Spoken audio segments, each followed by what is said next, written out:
করি, আমি তোদেরকে আশীর্বাদ করি। আপনারা দেখছেন মিম টিভি।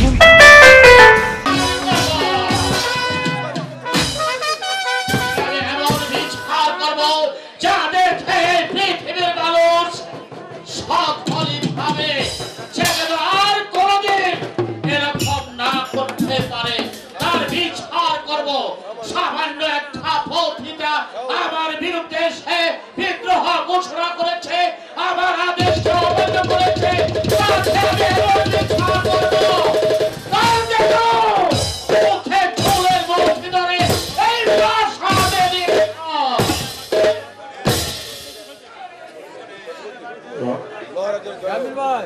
মহারাজের জয় হোক।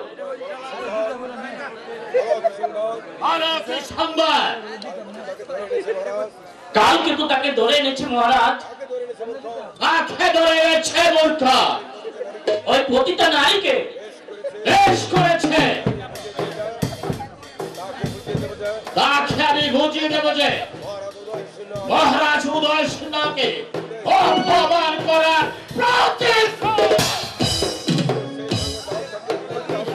সেই সঙ্গে দাউদ খাকেও বুঝিয়ে দিতে হবে যে মহারাজ উদয় সিংহর বিরুদ্ধে বিদ্রোহ করার অর্থ সাপ নিয়ে খেলা করা।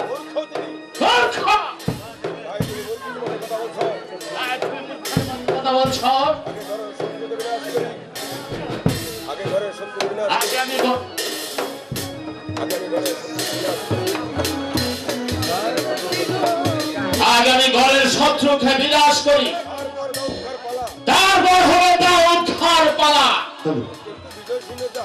কিন্তু মহারাজ বিজয় সিংহ যে আপনারই ভাই। ভাই না, বিজয় সিংহ আমার ভাই হতে পারে না, সে হচ্ছে আমাদের শত্রু। আমি শত্রু সাপকে বিশ্বাস করতে পারি, কিন্তু আমি আমার ভাইকে বিশ্বাস করতে পারি না। আমার কাছে ভাই বোন স্ত্রী পুত্র কেউ নয়। আর বিজয় সিংহ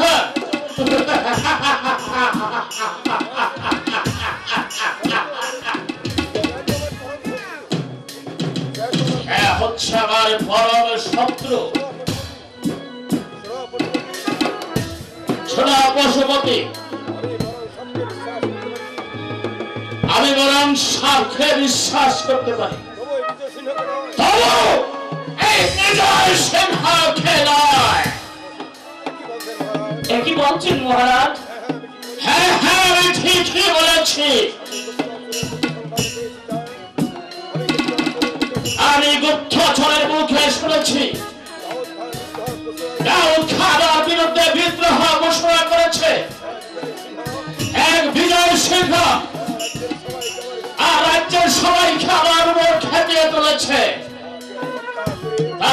তারা আমাকে হত্যা করে এই বিজয়পুরের সিংহাসন অধিকার করবে, কিন্তু আমি যে তা হতে দেব না।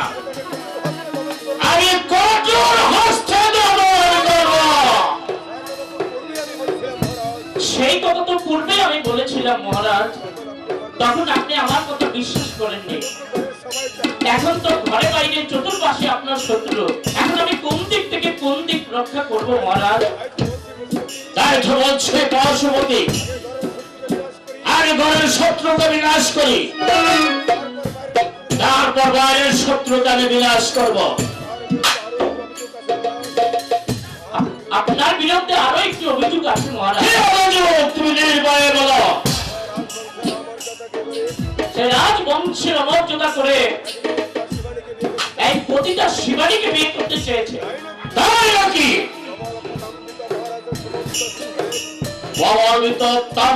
মহারাজ সবার সুমন্ত সিংহের পুত্রকে যার ভয় অর্থ ভারত একত্রিত হয়ে থাকে,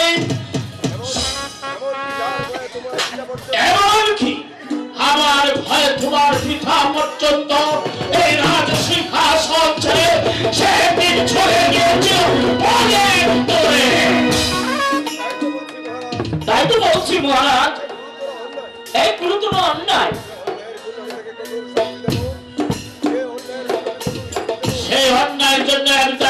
কঠোর শাস্তি দেব। যাও পশুপতি, কাল কখনো ভালো গিয়ে বন্দীকে এখানে নিয়ে আসতে। তাই যাচ্ছি মহারাজ, তাই যাচ্ছি। শাস্তি দেব, আমি তাকে এমন শাস্তি দেব যা দেখে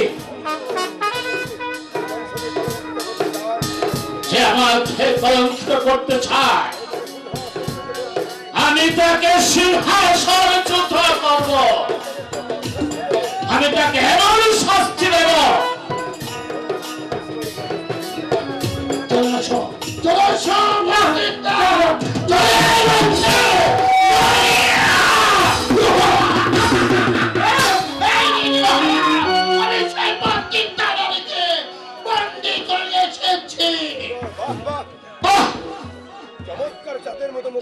চমৎকার চাঁদের মতো মুখখানা তোমার। এই রক্তির বুদ্ধি সমস্ত পৃথিবীটাকে তুমি নাচিয়ে তুলেছ। ছেড়ে দেব? এসব মিথ্যে কথা মহারাজ। মিথ্যে কথা। বেশ, রাজকর আদায় করতে কালকে তোকে আমি পাঠিয়েছিলাম। তুমি তাকে অপমান করে পাঠিয়ে কেন? আমি তাকে অপমান হ্যাঁ, তুমি অপমান করেছ। বরং সেই আমাকে অপমান করেছে। মিথ্যে কথা মহারাজ, এই সম্পূর্ণ মিথ্যে কথা। কালকে তোকে আনার জন্য তোমাকে আমি পাঠিয়েছিল। স্বেচ্ছায় তুমি কালকে তোর সাথে চলে আসলে না কেন? আমরা তো আর আপনার প্রজা নই যে যখন তখন হুকুম করবেন আর আমি চলে আসবো। তুমি কার সম্মুখে গাড়ি কথা বলছ? আমি তোমাকে ইচ্ছে করলে এই মুহূর্তে তোমাকে আমি চাপড়িয়ে তোমার পিঠে কাজ করে দেব। তা পারেন বটে।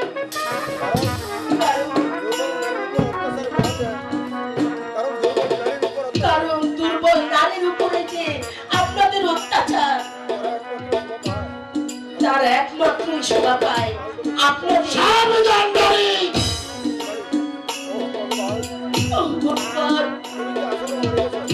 তুমি কি আছো না মরে গেছো? তুমি কি দেখতে পাও না এই অত্যাচারীদের অত্যাচার? শুনতে পাও না কি এই গরিবের আর্তনাদ? যদি শুনে থাকো ঠাকুর, তুমি কেন নেমে আসছো না এই ধরা ভাবে? দণ্ড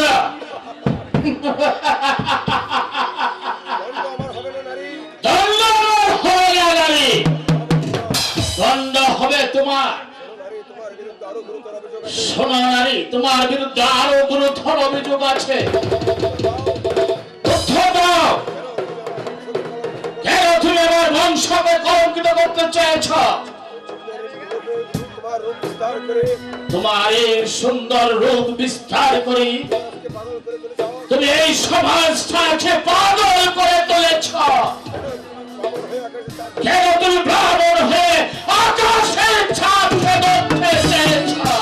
চাঁদ আমি ধরতে চাইনি মহারাজ, চাঁদই নেমে এসেছে এই মাটির বুকে আমার হাতের মাঝে। কি সামান্য একটা বক্তৃতা হয়ে এত বড় কথা? চাবক মেরে আমি তোর পিঠে ছাল ধরে নেব।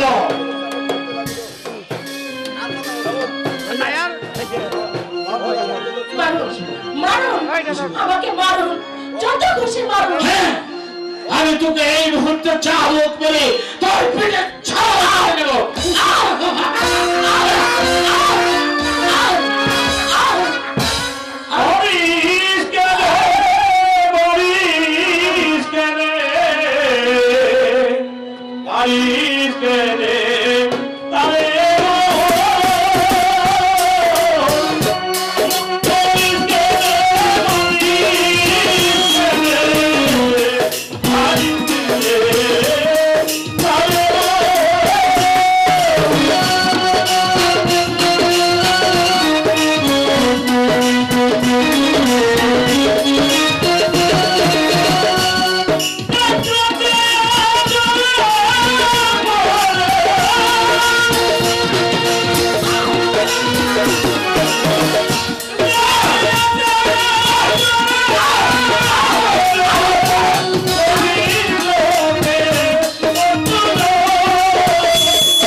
বসো।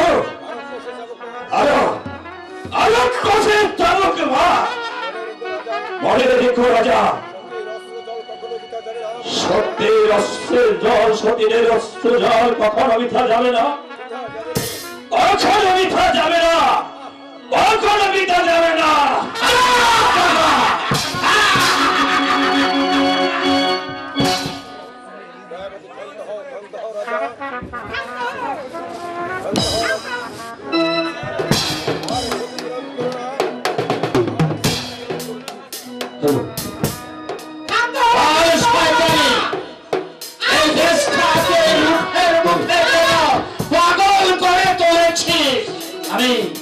আমি আজ তোকে চাপ দিয়ে পিঠের ছাপ তুলে দিব।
আমার কাছে একটা পথিকার কাছে ক্ষমা চাইতে। চুপ করুন, আর একটি কথা বলবেন না। বলো বলো, তুমি আমার অপরাধী স্বামীকে ক্ষমা করেছো? ক্ষমা? মৃত্যুর কামনা থেকে আমি তাকে ক্ষমা করেছিলাম দিদি, কিন্তু আমার মন থেকে আমি অভিশাপ দিয়ে যাচ্ছি। শোনো রাজা, যদি আমি সতী হই, সতী সাবিত্রী আমার মধ্যে লুকিয়ে থাকে, তবে মনে রেখো রাজা, তুমি যে হাতে আমার চাবুক মেরে প্রতিটি অঙ্গে আঘাতে ক্ষত করে দিয়েছো, অচিরে তোমার সেই হাত দুটো বন্ধ হয়ে যাবে, বন্ধ হয়ে যাবে। আমি আরো অভিশাপ দিয়ে যাচ্ছি রাজা, আজীবন তোমার বুকটা নরকে আগুনের থেকে বেশি দাও দাও করে জ্বলবে।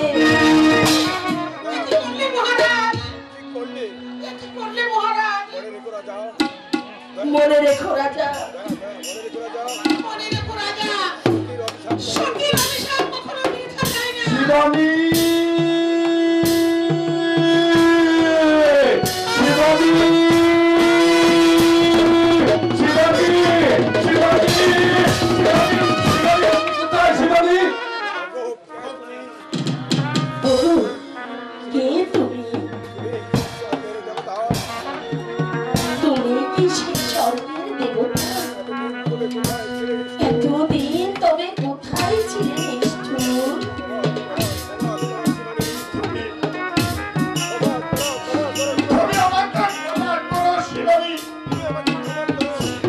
আমাকে ক্ষমা করো। তোমাকে আমি রক্ষা করার জন্য কত বন উপবন গিরিশৃঙ্গ অতিক্রম করে উদ্দেশ্যে আমি ছুটে এসেছি এই তোমার কাছে। যুবরাজ, কালকে তো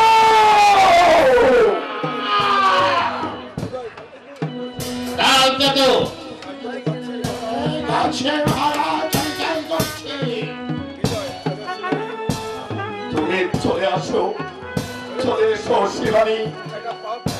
এটা পাপ করি, এখানে তোমার মতো দেবী মানাবে না শিবানী। চলো এখান থেকে আমরা চলে যাই দূরে, দূর থেকে আরো অনেক দূরে, যেখানে নাই মানুষের ভেদাভেদ, যেখানে নাই রাজা প্রজা ভেদাভেদ, যেখানে শুধু শান্তি আর শান্তি। চলো তোমাকে নিয়ে আমি সেখানে চলে কিন্তু আমাকে নিয়ে কি তুমি সুখী হতে পারবে যুবরাজ? এই কথা পরে বলে শিবানী, আগে চলো তুমি আমার সঙ্গে। কেন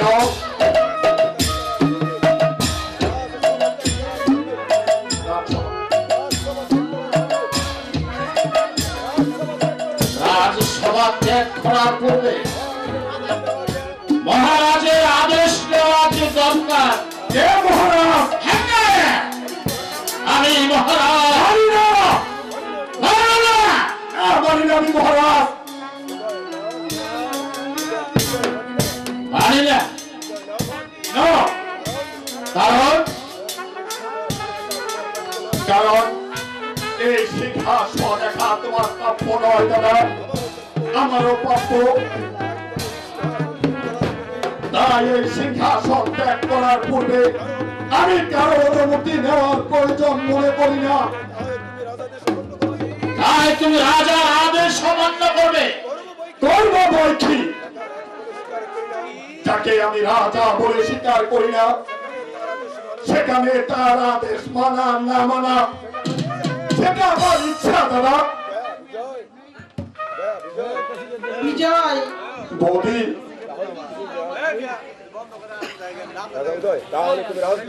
তাহলে কি তুমি রাজদ্রোহী?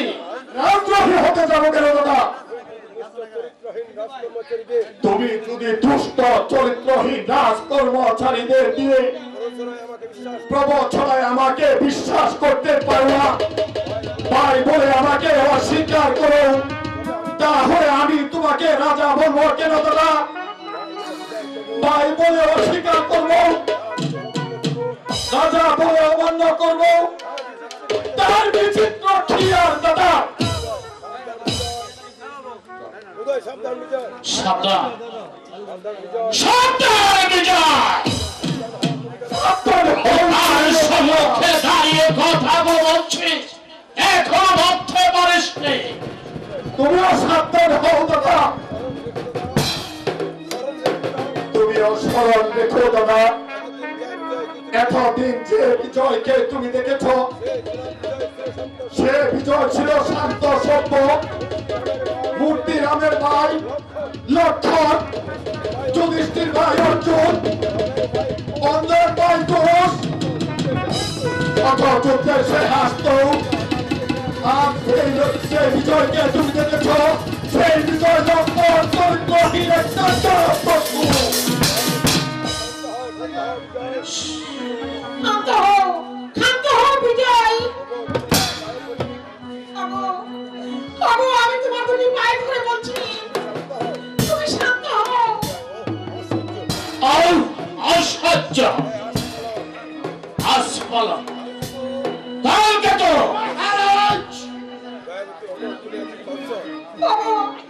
তোমরা কি করছো?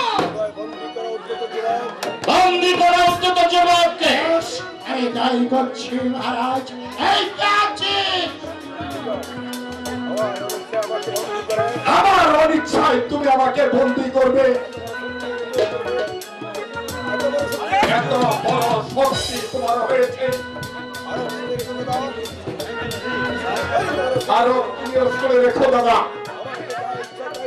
আমাকে যা ইচ্ছে তাই বলে তুমি অপমান করো, আর একবার আমার শিবানীকে তুমি অপমান করো, তাহলে আমি এই রাজপ্রাসাদ দিয়ে শপথ করে বলছি, এই শিক্ষা করে তোমাকে আমি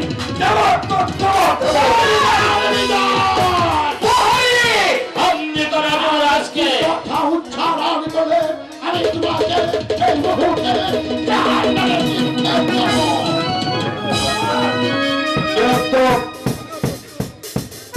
আমিও প্রস্তুত। দেখা যাক তার বাহনে কতটুকু শক্তি নিয়ে যাচ্ছ।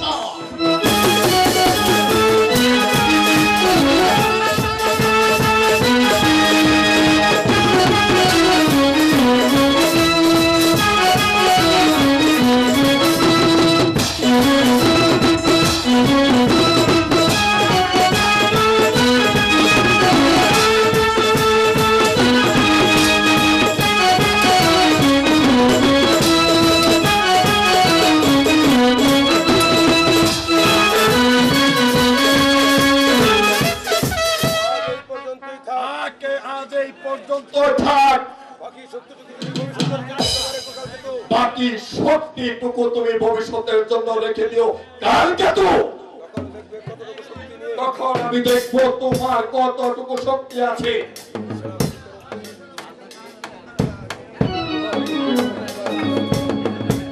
ওই ভিডিও দাঁড়া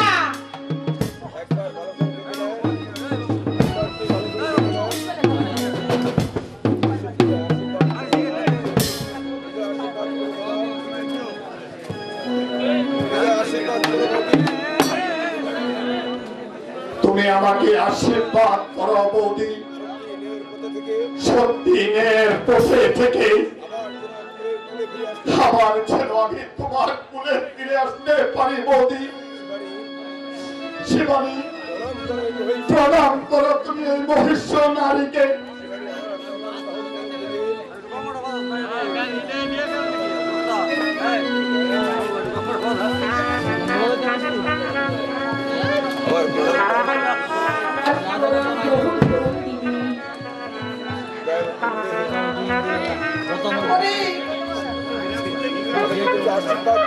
আমি তোদেরকে আশীর্বাদ করি, তোরা যেখানে থাকিস না কেন